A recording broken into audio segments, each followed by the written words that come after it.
لقى في ناس كاتبين في الشارع، قلت له السلام عليكم، وانا شايفه اقول له وعليكم السلام، ويسالني بعد كده مين ده مين هو مين السلام عليك ده؟ اقول لك ما اعرفش. الحمد لله دلوقتي شايفين لا 6/9 ما شاء الله.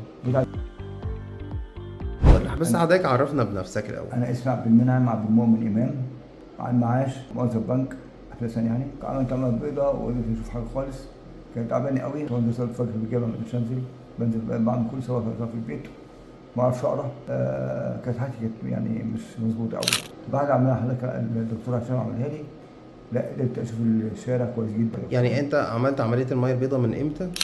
في شهر 4 30/4/2024. حصل ارتشاح داخل القرنية للأسف وما كناش ما شايفين. فيش اي تحسن خالص من بعد عمليه القرنيه. طب احنا عملنا ايه بعد كده؟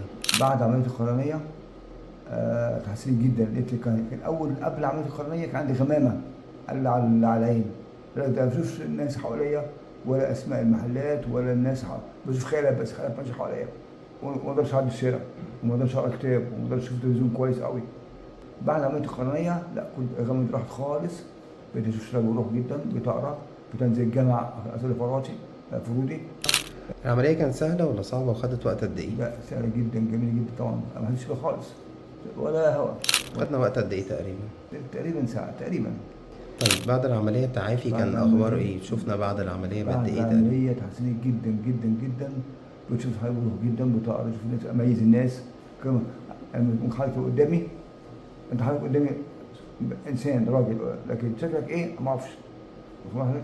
لكن في ناس كاتبين في الشارع، قلت له السلام عليكم، وانا شايفه اقول له وعليكم السلام، ويسالني بعد كده مين ده مين هو مين السلام عليك ده؟ اقول لك ما اعرفش. الحمد لله دلوقتي شايفين لا، 6/9 ما شاء الله. احنا بقالنا قد ايه؟ بقالنا دلوقتي انا عملناها كام شهر؟ نوفمبر 13 نوفمبر 13 نوفمبر 2024 بالظبط فعلا.